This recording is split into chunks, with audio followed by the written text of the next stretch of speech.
అంటే నామినేషన్ ఇంకా మనకు ఇదే ప్రక్రియ స్టార్ట్ అవ్వలేదు కదా. సో ప్రక్రియ స్టార్ట్ అయ్యే వరకు మొదలయ్యే వరకు కూడా ఇలాంటి మార్పులు చేర్పులు ఉంటాయండి. ఉండవని బీజేపీ వారు చెప్పినా, ఉండవని జనసేన వాళ్ళు చాలా గొప్పగా చెప్పినా తప్పనిసరిగా ఉండే పరిస్థితి మాత్రం చంద్రబాబు నాయుడు తీసుకురాగలడు. దాన్ని ఎలా అడ్డుకుంటారో చూడాలి. ఇప్పుడు సీట్లలో రాజీ పడ్డారు, సీట్ల సంఖ్యలో రాజీ పడ్డారు, అభ్యర్థుల విషయంలో రాజీ పడ్డారు, ఇక మార్పుల విషయంలో కూడా రాజీ పడతారేమో చూడాలి. సో ఇది ఒక విచిత్రమైన స్నేహబంధం ఉన్నది ఈ మూడు పార్టీలది. ఎవరి లాప్తి కోసం ఎవరితో కలిశారో కూడా ఒక రకమైన విచిత్రమైనటువంటిది. కాబట్టి మార్పులు చేర్పులు ఉండవని మాత్రం నేను అనుకోవట్లేదు.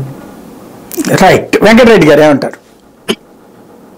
సాయి గారు నమస్తే. ముందుగా మీకు ప్యానెల్లో ఉన్న అందరికీ, అట్లానే జర్నలిస్ట్ యూట్యూబ్ ప్రేక్షకులందరికీ నమస్కారం.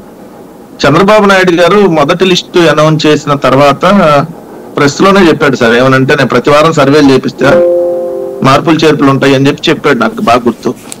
సో వారం మీ పెర్ఫార్మెన్స్ చూస్తా, పెర్ఫార్మెన్స్ చూసి మార్చేస్తాను అన్నాడు.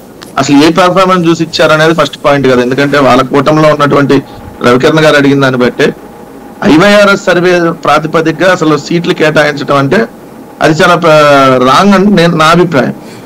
ఎందుకంటే ఫోన్లో వాళ్ళు అడుగుతున్నారు, నాకు కూడా వచ్చినాయి ఫోన్లు, ఈ అభ్యర్థి కావాలంటే 1 నొక్కండి లేదా 100 నొక్కండి. దాంట్లో అసలు ఎంతమందికి ఆ ఫోన్ అటెండ్ అయ్యి దాన్ని ఎంతమంది రిసీవ్ చేసుకుంటారు, మళ్ళీ ఇంకో కాల్లో మళ్ళీ సేమ్ నియోజకవర్గంలో వేరే అభ్యర్థి పేరు మళ్ళీ తెలుగుదేశం నుంచి మళ్ళీ రెండోది 100 నొక్కండి. సరే ఇవన్నీ ఈ పరిగణలో తీసుకుంటే అది మరి బాపట్ల పార్లమెంట్ ని భారతీయ జనతా పార్టీ అధికార ప్రతినిధి, తెలంగాణ అధికార ప్రతినిధి మీద IYRS కాల్ అక్కడ రాలేదు కదా.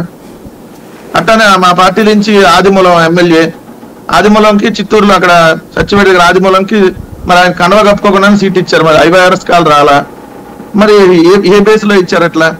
సో IYRS కాల్స్ ఓర్క్ అదేంటంటే మేమేదో ఒక ప్రాతిపదికన ఇస్తున్నాం అనే దాని మీద చూపించుకోవడం కోసం తెలుగుదేశం పార్టీ చేస్తున్నటువంటి ఒక ప్రయత్నం. కానీ మేమైతే IYRS కాల్స్ ద్వారా అయితే మేము టికెట్లు కేటాయించలా, అసలు మేము ఆ సిస్టమే పెట్టలా.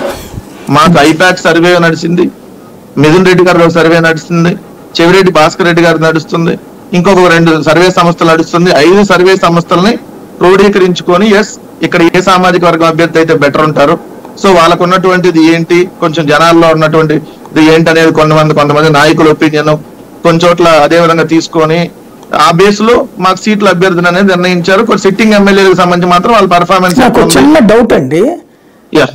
సాధారణంగా ఇదివరకు నాకేమో అదృష్టమో దురదృష్టమో కానీ 30 ఏళ్ళ నుంచి ఉద్యోగం చేస్తా వచ్చాను, ఈ ప్రొఫెషన్లో ఉంటూ వచ్చా. ఇదివరకు అయితే పార్టీ నాయకులు కూర్చోబెట్టుకుని అడిగేవాళ్ళు, అదేదో జిల్లా కమిటీ, ఆ నియోజకవర్గ కమిటీ, కార్యవర్గ సమావేశం పెట్టి